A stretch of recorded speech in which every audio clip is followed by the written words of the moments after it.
కీళ్ల నొప్పులు ఊపిరితిత్తుల సమస్యలతో బాధపడుతున్నారా? RNC super specialty hospital Chintal Kutbullapur 365 కోట్లతో జైన్ ఇరిగేషన్ ప్రాజెక్ట్ ని మొదలుపెట్టాను. దాన్ని కూడా నిలిపేశాడు.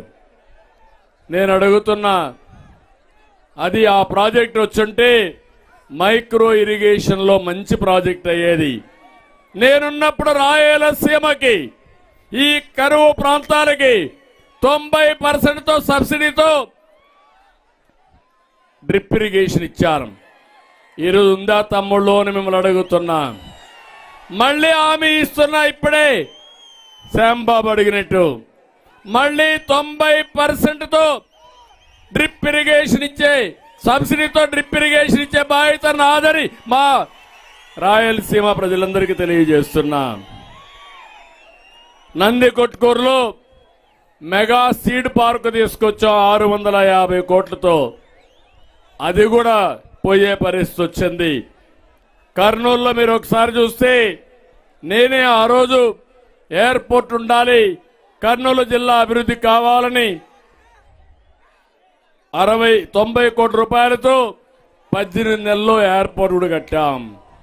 ఇంకో పక్క ఓర్వకల్లో ఇండస్ట్రియల్ టౌన్షిప్ క్రియేట్ చేశాం.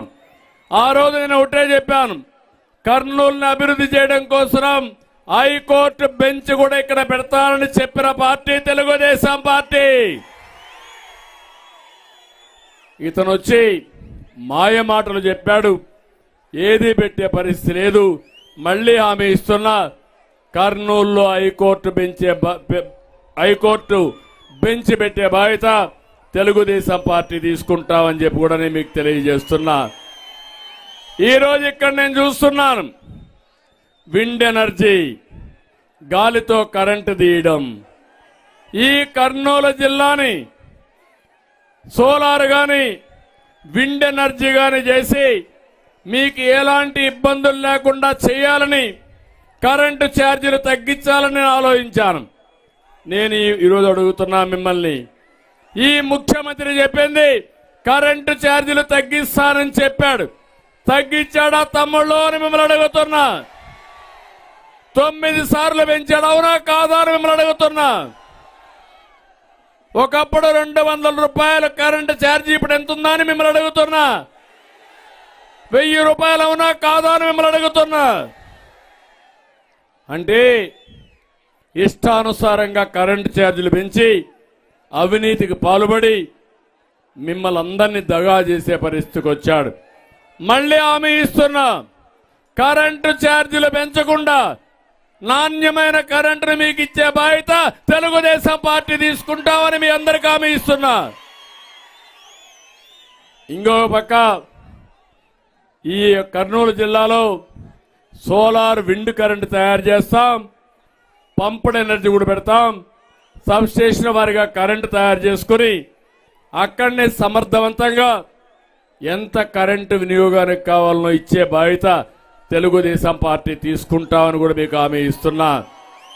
రైతులందరికీ ఒకటి హామీ ఇస్తున్నాను, మీకందరికీ సోలార్ ఎనర్జీ ఇచ్చి మీరే కరెంటు ఉత్పత్తి చేసుకుని మీకు అవసరమైన కరెంటు వాడుకుని, అవసరమైతే మీ ఇండ్లకు కూడా వాడుకుని మిగులు కరెంటు గవర్నమెంట్కి ఇచ్చేట్టుగా ఏర్పాటు చేసే బాధ్యత నాది. దానివల్ల మీకు డబ్బులు కూడా వస్తాయి.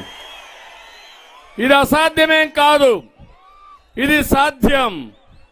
అందుకని నేను ఎక్కడికక్కడ స్థానికంగా కరెంటు ఉత్పత్తి చేసుకుంటే ట్రాన్స్మిషన్ లాసెస్ ఉండవు. తద్వారా కరెంటు ఛార్జీలు కూడా బాగా తగ్గుతాయి. మీరు ఉత్పత్తి చేస్తే మిగుళ్ళ కరెంటు గవర్నమెంట్కి ఇవ్వగలిగితే దానికి డబ్బులు కూడా ఇచ్చే పరిస్థితి వస్తుంది. రాబోయే రోజుల్లో ఒకప్పుడు ఐటీని డెవలప్ చేశాం, ఇన్ఫ్రాస్ట్రక్చర్ డెవలప్ చేశాం, ఇప్పుడు ఎనర్జీ పైన శ్రద్ధ పెడతా ప్రతి ఒక్క రైతును రాజు చేసే బాధ్యత కరెంటు ఉత్పత్తి చేసి మీరు వాడుకునే విధంగా చేసి మిగులు కరెంటు గవర్నమెంట్ కొనే విధంగా చేస్తామని కూడా మీకు హామీ ఇస్తున్నా. ఏం తమ్ముళ్ళు మీరందరూ చూశారు, ఆ రోజు ఈ ముఖ్యమంత్రి మద్యపాన నిషేధం చేస్తా అన్నాడా లేదా? చేశాడా మద్యపాన నిషేధం? కానీ మా తమ్ముళ్ళు కొంతమందికి బలహీనత తెచ్చాడు, మా తమ్ముడు తెచ్చాడు పాపం. ఇంకా కొంతమంది మందుబాబులు ఉంటారు, తెచ్చుంటారు ఇక్కడే. ఒకప్పుడు క్వార్టర్ బాటిల్ 60 రూపాయలు నా పీరియడ్లో, అవునా కాదా?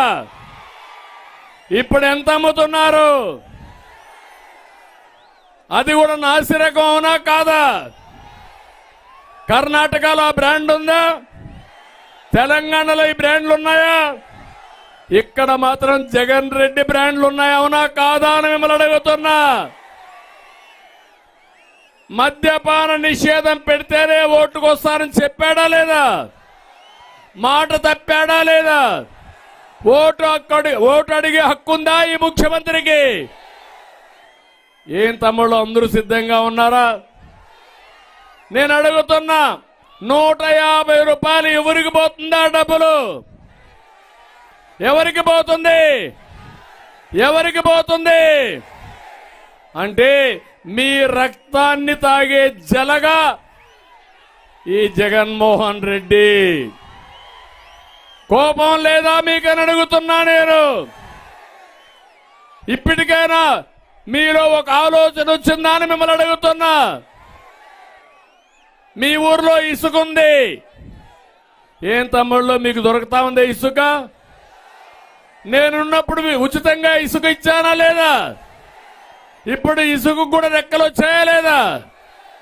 అంటే ఏంటి అరాచకం?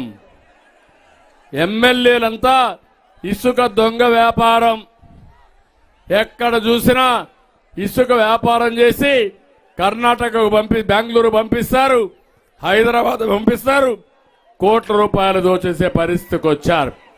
అదేవిధంగా ఇక్కడ అడుగుతున్నాం, ధరలు పెరిగాయా లేదా తమ్ముళ్ళు? అన్ని పెరిగాయా లేదా?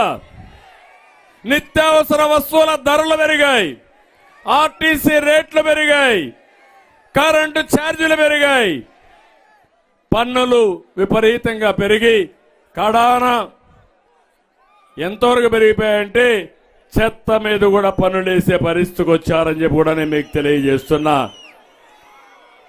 నేను ఒకటే ఆలోచించాను, రాయలసీమ ఒకప్పుడు రతనాల సీమ, నీళ్ళిస్తే బంగారు పండించే రైతాంగం. అందుకే ఇక్కడ మీరు చూసినప్పుడు అన్ని ప్రాజెక్టు